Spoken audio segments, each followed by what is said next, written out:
Una úlcera podría ser un ejemplo.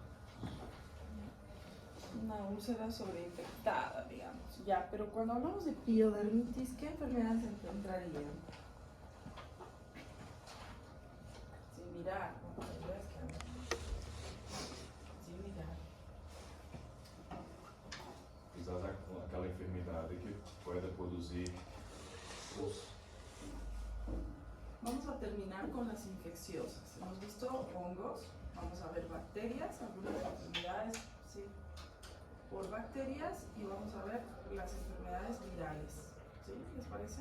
Esos dos, y con eso ya terminamos parcialmente las infecciosas. Vamos a ver si nos va a dar tiempo después de ver leishmania y lepra.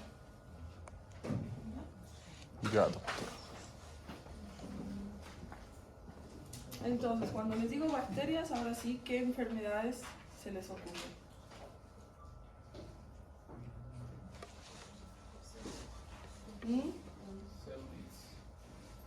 Celulitis, muy bien. Erisipela, ¿qué más?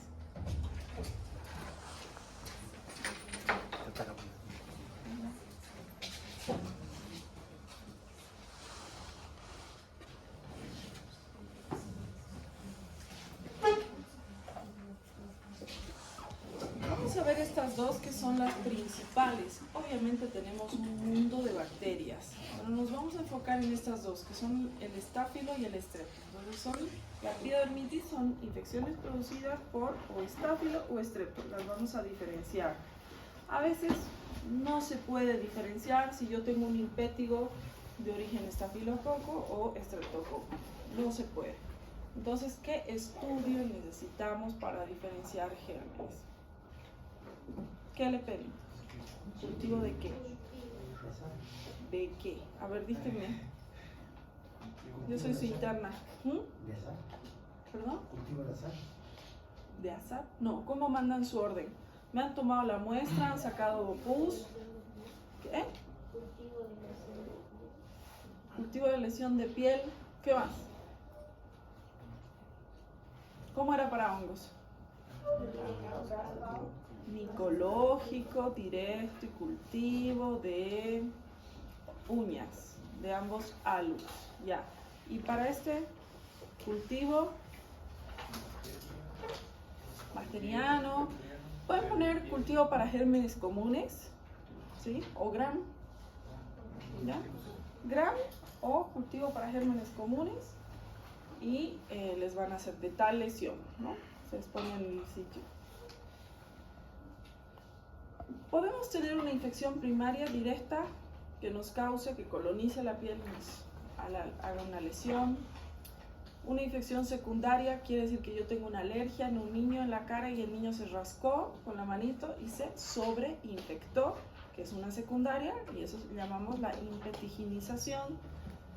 Lesiones a distancia por embolias, y también pueda que yo no haga una infección por un estáfilo, pero presente reacciones o lesiones de hipersensibilidad, que son distintas. Ahí, en esas reacciones de hipersensibilidad, si yo hago un cultivo, no voy a tener el germen, ¿ya? Ahora, aquí el problema. Esta es la clasificación que tienen que aprender. Entonces, las vamos a clasificar a las estáfilos en agudas y crónicas, ¿sí? La clase es -4. Hemos hablado ya. Esta es la última vez que nos cantaba. Buen día.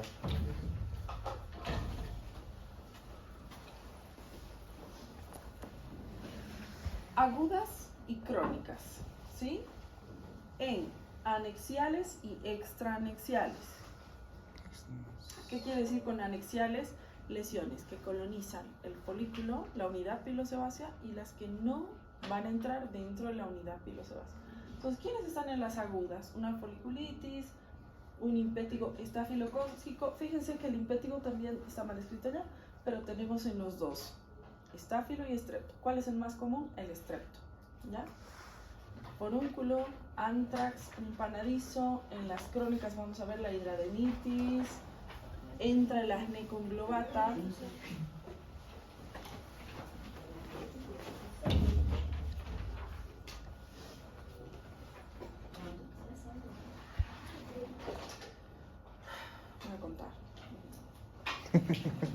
La foliculitis hipertrófica de la nuca, la foliculitis de Calvante. En las extraanexiales, que ya no incluyen la unidad pilosebácea, tenemos las agudas y las crónicas, ¿sí? Tienen que aprender esta clasificación de memoria. Y las estrepto clasifican de distinta manera: las ampolares, eritematosas, las fisuradas, ¿ya?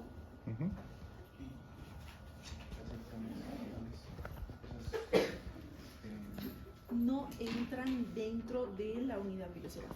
Pero además hay una cosa: las extraanexiales, ¿qué me estás hablando? De las estáfilos, ¿no ves? Sí. ¿Qué quieres ver? No entran, fíjate, si te fijas, no colonizan la unidad pilosebácea, y esta sí puede ser una sepsis, por toxina, no entran más. No entran más. ¿Sí?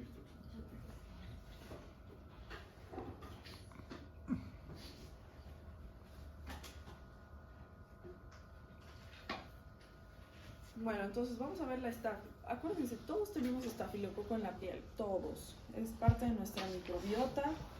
Y si yo agarro y, bueno, si hacemos un estudio e hisopamos a todos los que estamos aquí, por lo menos la mitad va a tener un estáfilo. Pero se vuelve patógeno, como hemos visto con otras enfermedades, cuando se le da el hábitat ideal. Si yo tengo una baja de defensas, si yo tengo, no sé, si consumí corticoide, cuando hay alguna alteración en la inmunidad, se vuelve patógeno. Y patógeno es el que nos desencadena todas las lesiones que vamos a ver ahora, ¿ya? Entonces tiene que haber como una interacción entre el huésped y el germen. Las foliculitis, vamos a ver rapidito, vamos a ver un pantallazo. Las foliculitis son superficiales, por lo tanto no dejan cicatriz, ¿ya? Colonizan la parte superior del folículo. ¿Cuál es la lesión característica? La pústula centrada por un pelo, ¿ya? ¿Cuál sería su diagnóstico diferencial inmediato? ¿Perdón? Muy bien, el acné, ¿no ve? El acné también nos hace pústulas, pero si nosotros nos acercamos y miramos, y nos detenemos un rato en mirar, ¿qué tiene ahí? Un pelo. Entonces está centrado por un pelo, esa es la característica. Entonces, ¿dónde vamos a observar la foliculitis? En zonas pilosas, rostros, un anterior de pecho, brazos, axilas, piernas, zona genital, cualquiera de esos lugares. ¿Sí? Ahora, doutora, una pregunta. Hay personas que tienen pelos y solamente va a desenvolver donde no hay. ¿Qué le pasa? No, tiene No. que ser en la zona del pelo, claro. Ahí ya estaríamos viendo que tal vez es un acné, es otra patología. ¿Cuál es una foliculitis muy frecuente? Por ejemplo, las mujeres que se depilan el rostro. Se depila. No, ya no. Por favor. No, ya no. Ya a las 7:05. Entonces, las personas que se depilan el rostro, por ejemplo, después, ¿qué hacen? Algunos dicen, me llené de granos después de la depilación. Hacen granos, ¿lo ven? Hacen pápulas, hacen pústulas. Entonces, otra vez, es una pústula centrada por un pelo. ¿Ya? Ahora, el forúnculo o forunculosis. Forunculosis si son muchas, si son a repetición; forúnculos si es una lesión sola. Es una lesión más profunda, por lo tanto, ¿deja cicatriz o no? Sí. Deja cicatriz, ¿sí? Entonces, afecta la parte distal de la unidad pilosebácea. ¿Y cuál es la característica? Que es un nódulo doloroso, eritematoso, después se pone fluctuante y va a estar centrada por una zona blanquecina inicialmente y después un punto necrótico que se llama clavo, ¿no? Está bien adherido, a veces se retira eso y es la zona de drenaje. Por supuesto que va a dejar cicatriz al ser profundo. ¿Cuáles son las zonas que predisponen? Zonas de roce, cuello, espalda, conducto auditivo. Tiene que haber un factor: inmunosupresión, diabetes, toma de medicamentos, alcoholismo, obesidad. Y a veces estas forunculosis son en repetición. Entonces van los pacientes, me ha salido un forúnculo, ya, antibiótico. Vuelve a las 2-3 semanas. No, le cuento que me ha salido en otro lugar, ahora tengo en la pierna. Ya, vamos a rotar de antibiótico otra vez. No, y ahora le cuento que tengo en la axila 2 otra vez, otro antibiótico. No es la idea. ¿Qué tenemos que hacer en caso de formiculosis a repetición? Descontaminar la piel. ¿Cómo? Hemos dicho que su zona de reservorio es las fosas nasales, conducto auditivo externo, ombligo, zona perianal. Entonces nosotros le vamos a dar un antibiótico y los baños con clorexidina. Han visto que cuando hay cirugías bastante grandes, los pacientes les indican a los pacientes realizar baños enteros con povidona yodada o povidona jabonosa, o con clorexidina. Eso es para descontaminar toda la piel del estáfilo. Entonces nosotros le vamos a indicar lo mismo. Vamos a decir, se va a bañar tantos días con clorexidina, va a usar usted y la familia, va a planchar la ropa, va a usar un antibiótico en las zonas del reservorio y nunca más le vino el fórmula. La idea no es ir cambiando de antibiótico, sino hacer la prevención de la descontaminación de la piel, ¿ya? ¿O a ustedes les gustaría recibir más de 3 esquemas antibióticos en un mes? Yo soy antiantibiótico. O sea, mientras menos se tome, mejor. Entonces, nódulo, ¿cuál es la clave? Es un nódulo eritematoso que se ulcera en el centro, ¿sí? Y deja cicatriz. Ahora el antrax, pero estamos hablando del antrax estafilocócico, que es distinto, ¿ya? Al antrax, que es por el cardumen. Miren, siguen llegando, chicos, qué vergüenza. Puedes pasar. Ya empezamos la clase. Sí, doctora, yo no paro. Sí, ya empezamos la clase. Mil Bien, disculpas. no paro. ¿Está bien? Vamos a seguir. El signo de la espumadera es cuando se afectan múltiples folículos en una sola lesión. ¿Ya? Entonces, cuando yo aprieto, va a salir pus por todos los folículos que han sido colonizados. Por lo tanto, ese es el signo de la espumadera. Y hemos visto el mismo signo en qué enfermedad. Tinea capta supurativa. En la tinea capitis supurativa. Son los dos que dan el signo de la espumadera. Entonces, es la infección de varios folículos contiguos y al apretar vamos a obtener pus por cada uno de los folículos. ¿Ya? Antrax. Igual, puede dejar cicatriz, zonas frecuentes, nuca, espalda, muslos. ¿Sí? Ahí está.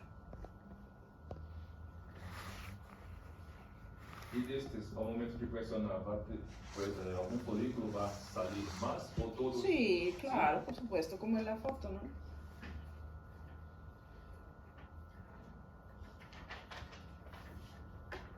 Ahí. Ven que hay una zona más grande, necrótica y los otros alrededor. ¿Esta forma? E aí uma forma para hacer esta pressão, para sacar esse pus? No, cuando tú te acercas, ¿cuándo están listos los forúnculos para drenar? Porque ¿cuál es la premisa que nos enseñan desde el primer año? Absceso drenado, absceso curado. Incluso deja de doler, ¿no? Entonces, ¿cuándo? Cuando ustedes ya encuentran una zona fluctuante. Si ustedes agarran el bisturí, intentan drenar cuando la lesión todavía es tensa, no van a obtener nada y es sumamente doloroso. Entonces, cuando ustedes hacen un corte, tocando la parte más suave o fluctuante, hacen un cortecito y no necesitan hacer el tajo con la hoja de bisturí. Meten la punta, sacan, no pueden hacer con aguja porque no genera la presión y se les va a obstruir. Hacen un cortecito o meten la punta y automáticamente va a drenar. ¿Ya? Pero cuando está fluctuante. Si no está fluctuante, ustedes le dan antibióticos, le pueden dar compresas de manzanilla, un antibiótico tópico y le dicen que vuelva a su paciente. ¿Ya? Porque esto van a ver un montón en cambio. Entonces agarran, esperan un poquito, le dicen vuelva en 2 días, vuelva mañana, ven que la zona ya está fluctuante y drenan. Si no está fluctuante y reabsorbió con el antibiótico, maravilla.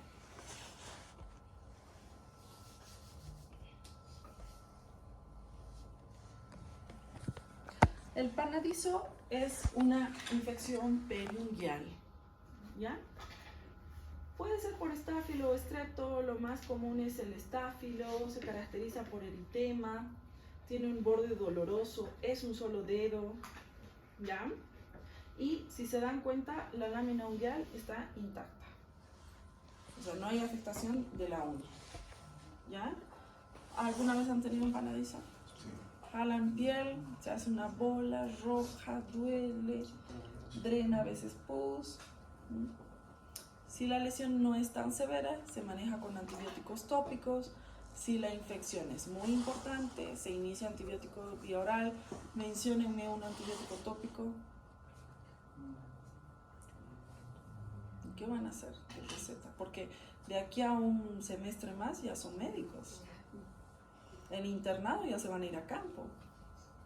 Esto es lo que se pasa cuando la manicure saca más de Claro. En realidad no es bueno hacerlo, ¿no? Sino empujar. Un antibiótico tópico, chicos. Su mamá se cortó en la cocina, tiene una herida. Al Sergio le ha mordido el perro. ¿Y qué le vamos a dar? Ay, perdón. ¿Qué? Juan Pablo, perdón. ¿Qué antibiótico? ¿Eh? No hay como gente. Ya, pero viene combinado con qué?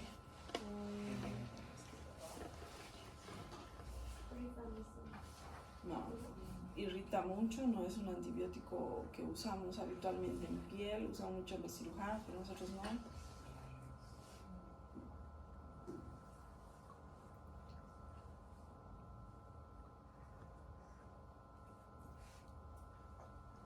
Ni un antibiótico tópico. Igual hemos estado con los antimicóticos, ¿se dan cuenta? Y eso que repasamos, que yo les dije en la teórica. ¿Mm? No hay tópico. No hay tópico. ¿Mostrar? ¿Trae? ¿Me traes el nombre? No, pero sacale foto y tráelo. Dame el nombre.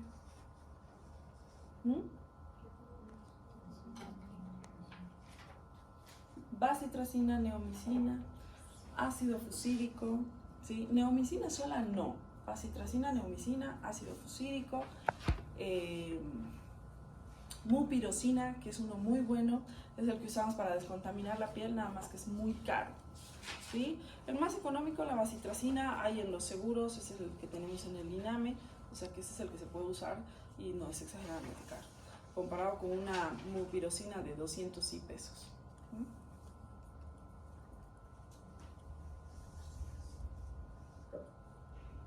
Bueno, ¿cómo se hace el diagnóstico entonces? Hacemos el interrogatorio, la clínica y un examen bacteriológico, ¿no ven? Hacemos el cultivo para gérmenes comunes. ¿Cómo se complican estas lesiones? Podemos hacer una linfangitis, que vamos a ver más adelante, una tromboflebitis, una celulitis, una sepsis. Se han reportado casos de fasciitis necrotizante por estáfilo. O sea, si el estáfilo y la inmunidad del paciente lo permite, puede ser muy agresivo. Anexiales crónicas. ¿Cuáles son? El acné conglobata ya lo hemos visto. Entra dentro de estas anexiales. Y la hidradenitis, que son dos patologías severas, especialmente la hidradenitis. En otros países hay unidades, hay hospitales, hay consensos solamente para tratar esta patología que no tiene cura y que es muy deformante. Porque hace nódulos, hace fístulas en zonas de pliegues, zona glútea, inguinal, axilar, ¿sí? Y llega a ser muy deformante, incluso tienen que sacar la zona por la gran cantidad de cicatrices que genera y aún así no se cura, ¿ya? Entonces hay un montón de tratamientos nuevos. Ahora vamos a ver algunas fotos y bueno, el acné conglobata que ya hemos visto, ¿no? El acné conglobata entonces es un poco más frecuente en el varón y la hidradenitis más en la mujer.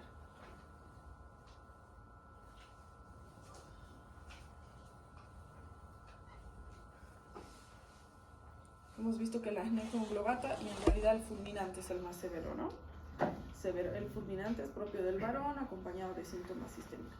Y la hidradenitis tiene la característica de ser estas cicatrices en puente, se llaman en puente, o en Colombia también tiene el nombre de nidos de golondrina, ¿sí? Si se fijan, son cicatrices muy deformantes. ¿Y qué pasa? Los papás dicen, le sale forúnculos todo el tiempo en la axila. Entonces tenemos que hacer el diagnóstico con esta patología que es la hidradenitis.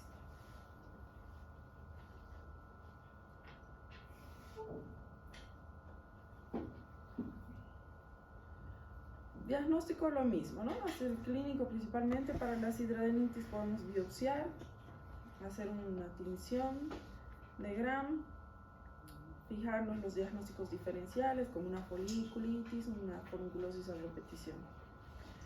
Otras foliculitis crónicas son la foliculitis de la barba, la foliculitis hipertrófica del cuero cabelludo. No sé si tengo foto de eso. La foliculitis hipertrófica del cuero cabelludo son pústulas que salen en la zona posterior, en la zona occipital, en la zona de la nuca, ¿sí? Entonces van saliendo pústulas y dejan cicatrices queloides. Por eso se llama acné queloide o acné de la nuca o foliculitis hipertrófica de la nuca. Entonces a veces es tantas las lesiones que se agrupan y forman bandas de cicatrices queloide en zona de la occipital de la nuca. ¿Con qué está relacionado? Con el sobrepeso. O sea, es una patología crónica que no tiene cura. Las extranexiales, podemos hacer embolias, podemos hacer sepsis por estáfilo, ¿no? Va a presentar un paciente todos los síntomas sistémicos de una sepsis y en sus hemocultivos se va a aislar un estáfilo, ¿ya? Especialmente niños, por ejemplo, si hablamos de niños prematuros, niños con alguna enfermedad de base.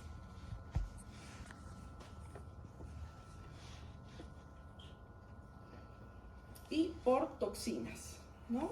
Podemos hacer el síndrome estafilocócico de la piel estrangulada, que es muy parecido como una enfermedad ampollar, como un pénfigo, sin embargo es producida por el estáfilo. Hay zonas denudadas de piel, ya, es el cepe, la escarlatina por estafilococo y el impétigo ampollar, pero vamos a hablar más del impétigo estreptocócico, ¿ya?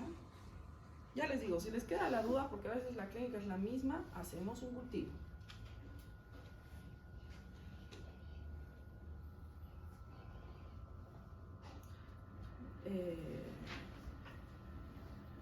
El síndrome de estafilocócico, como les decía, son ampollas flácidas, se desprenden rápidamente. ¿Cómo se hace el diagnóstico? Con hemocultivos, ¿ya? En niños prematuros. La escarlatina estafilocócica, en realidad la única diferencia clínica que podría orientarnos que es estafilocócica es que la estafilocócica no tiene las líneas de Pastia. Las líneas de Pastia son esas como se ven en el antebrazo, ¿sí? Unas líneas eritematosas que aparecen, pero después clínicamente es difícil. Por eso es que no les estoy hablando mucho de esta patología, ¿ya? Esa es la línea de Pastia. Y el síndrome de shock tóxico estafilocócico, que es una enfermedad febril, aguda, con todos los síntomas de shock, ¿sí? Especialmente en mujeres. ¿Por qué? Por el uso de los tampones, ¿ya? Entonces, como el tampón se coloniza rápidamente por todo tipo de bacterias, en algunas personas predisponentes puede desencadenar un shock tóxico. Fíjense que el 90% es en mujeres. Y las extraanexiales, cuando no involucran la unidad pilosebácea, ¿sí? Pero son estafilocócicas. Aquí tenemos al micetoma y al pseudomicetoma. El pseudomicetoma es bacteriano, el micetoma es por hongos, ¿ya? Ahora, clínicamente las lesiones son iguales. Fíjense, parece un tumor que tiene múltiples orificios de salida, y al apretar vamos a obtener salida de material purulento, ¿sí? En el caso de que sea bacteriano. En el caso de que sean hongos, salen estos granos. Una sola vez he visto un micetoma. Y salen como, al apretar, salen como unos granitos de arroz, que son los hongos, ¿sí? Entonces es así, igual se manda el líquido que sale a cultivo o se toma una biopsia. Y el micetoma es muy agresivo, es un hongo muy agresivo. Llega a hueso y va subiendo de a poco, por más de que realicen múltiples esquemas antimicóticos, hasta que finalmente terminan en la amputación. En cambio, el bacteriano podemos combatirlo, ¿ya?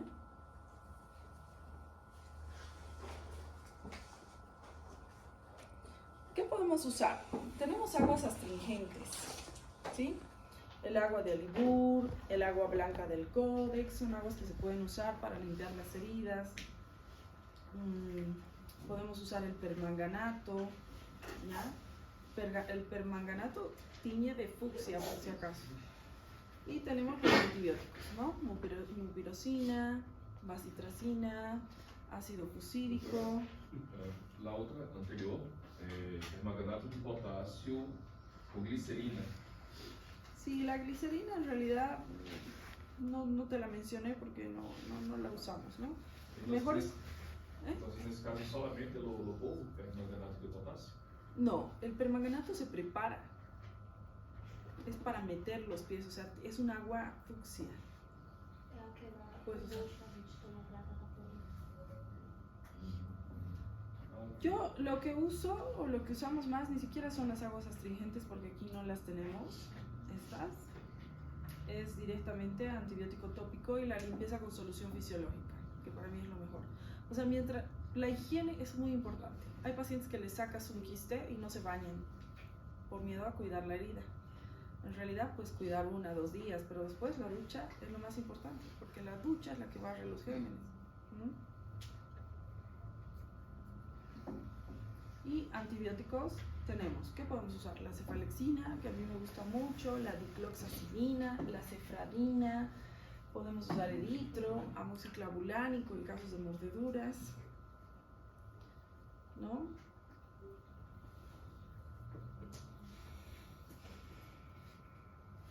Bueno, y las estreptocócicas, el impétigo, ¿ya? ¿Cuál es la característica del impétigo? Es muy frecuente en niños, ¿sí? Tiene algunas pautas. Es frecuente en niños. A las ampollas difícilmente las vemos, lo que sí vamos a observar son las costras de color miel. Se desecan rápidamente las ampollas y van a dar el aspecto de una costra de color miel, ¿sí? Mielicéricas, por eso tiene ese nombre, ¿ya? Y las lesiones van saltando por autoinoculación.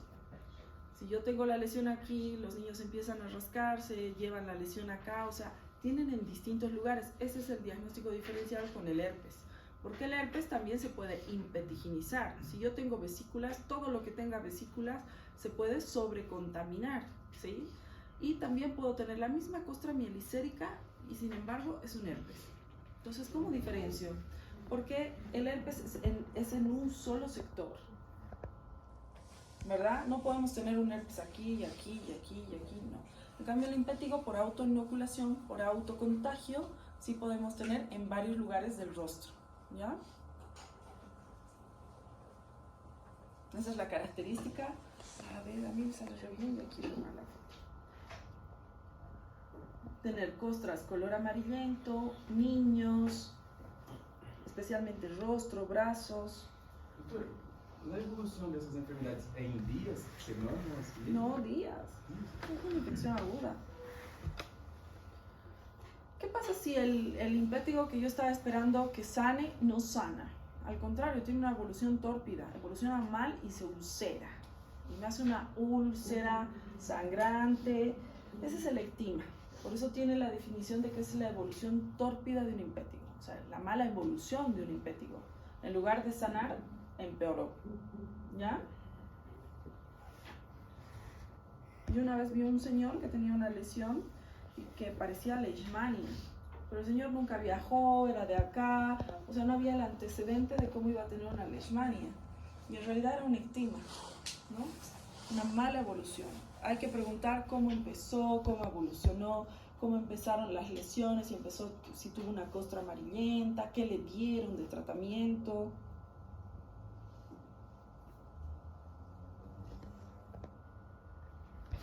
La erisipela, ahora vamos a ver las enfermedades eritematosas estreptocócicas, ¿sí? Y tenemos 2 que son las más importantes para nosotros, que es la erisipela y la celulitis. ¿Cómo las vamos a diferenciar? La erisipela es una placa eritematosa, caliente, brillante, bien delimitada. Esa es la característica más importante, ¿ya?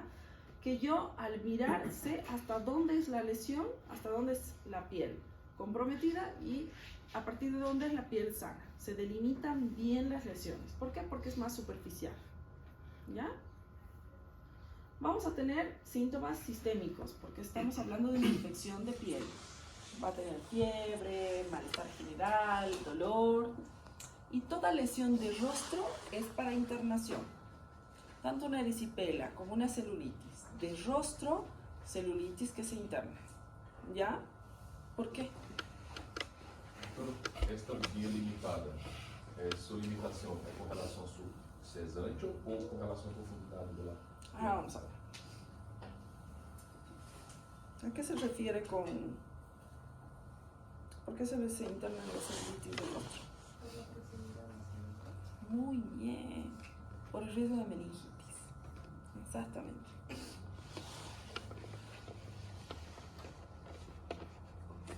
Ahí, ¿pueden ustedes decir hasta dónde es la lesión? ¿Fácilmente? Sí, ¿no? Sí. Agarro, veo la zona eritematosa y más o menos demarco hasta ahí y hasta ahí llegó. Bueno, a eso se refiere. Entonces es una zona bien demarcada, bien delimitada de la infección, ¿verdad? ¿Qué es bueno hacer? ¿Qué es de buena práctica hacer ustedes internos? ¿Qué van a hacer? Delimitar. Cuando tengan una lesión en pierna, agarran un marcadorcito o su lapicero y delimitan bien hasta dónde está, porque les va a servir de evolución. Porque a veces uno va y dice, ay señora, está mejor. No, yo lo veo peor. No, pero yo lo veo mejor. Pero entonces, ¿qué hacemos? No sabemos. Entonces, lo más objetivo es demarcar. Así sabemos si está mejor o no con el tratamiento. Fíjense acá. Igual, es como fácil de marcar, ¿verdad? Sí. Es roja, rutilante, predispone en pacientes diabéticos, en pacientes con insuficiencia venosa en piernas, hacen erisipelas a repetición. Igual acá podemos demarcar bien la zona. Esse de la raíz también? Sí, sí. Es como doble herida, ¿no? Tiene que haber una puerta de entrada igual. Tiene que haber una piel seca, tiene que haber un rascado, tiene que haber un procedimiento, algo para que nosotros contagiemos y generemos el proceso infeccioso. En cambio, la celulitis, como dice su nombre, es la infección del tejido celular subcutáneo. Por lo tanto, la lesión es más profunda. Al ser más profunda, los límites ya no son tan definidos, ¿sí? Ya nos va a costar demarcar entre piel sana y piel comprometida.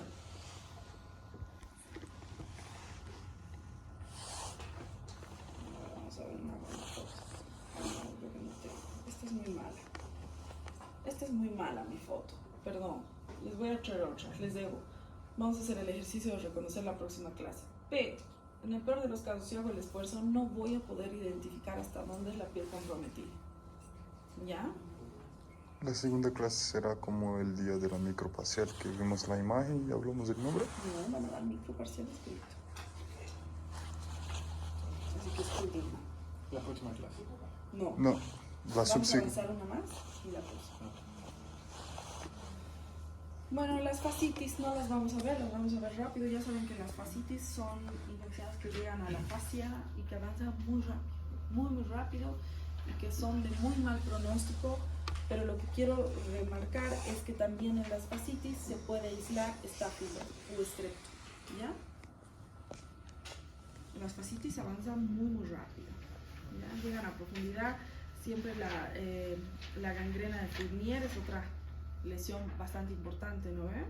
Hacen fascitis así muy rápido, avanzan muy rápido, son de muy mal pronóstico. Por más de que uno cure, ya hay muchas zonas sin piel.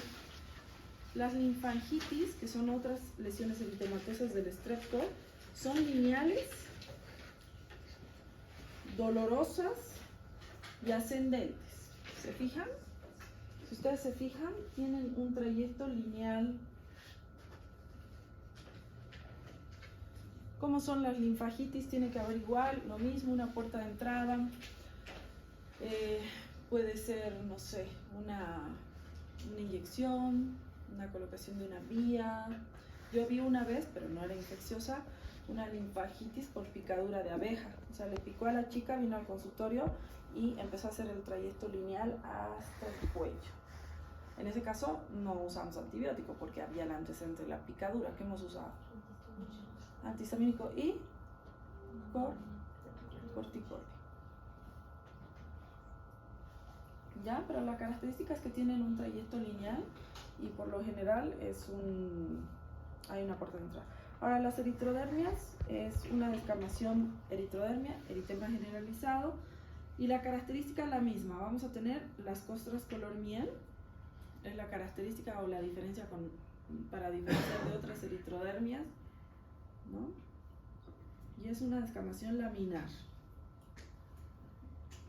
Dentro de las fisuradas tenemos el intertrigo retroauricular, anal, la queilitis. Generalmente cuando la queilitis es unilateral podemos pensar en estrepto y qué hongo nos daba queilitis. Muy bien, acá mira, excelente. Entonces ahí, ¿qué podemos usar? Porque no le voy a mandar a hacer un cultivo al paciente por una queilitis, es muy caro. ¿Qué podríamos hacer?